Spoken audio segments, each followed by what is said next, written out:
একটা দুঃসংবাদ আছে। যারা আমাকে ভেঙে চুরে টুকরো কাচের মতো ছড়িয়ে দিতে চেয়েছিল তাদের জন্য। দুঃসংবাদটি তাদের জন্য যারা ভেবেছিলে আমি হোঁচট খেয়ে পড়ে গেলে আর কখনো উঠে দাঁড়াতে পারবো না, মুখ থুবড়ে পড়ে থাকবো গা ঘিনঘিনে কাদায়। আমাকে ছিঁড়ে কাগজের মতো কুচি কুচি করে হাওয়ায় ভাসিয়ে দিলে আমি হারিয়ে যাব দিকশূন্যপুর।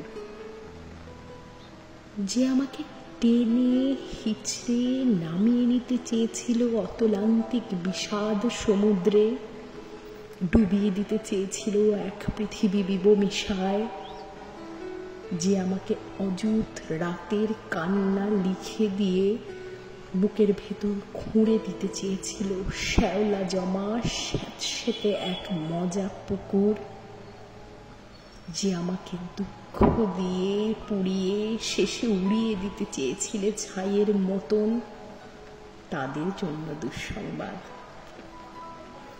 আমি এখন পাখির মতন, আমায় ছিঁড়ে কুচি কুচি ভাসিয়ে দিলে এখন আমি ডানা মেলে আকাশ জুড়ে উঠতে জানি।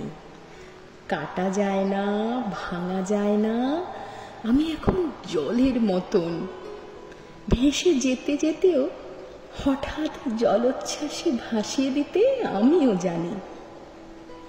জানি ছড়িয়ে থাকা টুকরো কাঁচের শরীর থেকে দুফলা এক ছুরি হতে।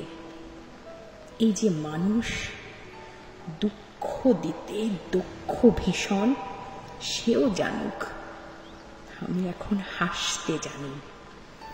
শ্যাওলা জমা পুকুর জুড়ে আমিও এখন রোদের মতো ভাসতে জানি। প্রস্থানের গল্প লিখেও ইচ্ছে হলেই আবার ফিরে আসতে জানি। আমি এখন পুড়ে যাওয়া ছাইয়ের ভেতর জেগে ওঠা ফিনিক্স পাখি। আমি এখন মৃত্যু মেরে বাঁচতে জানি।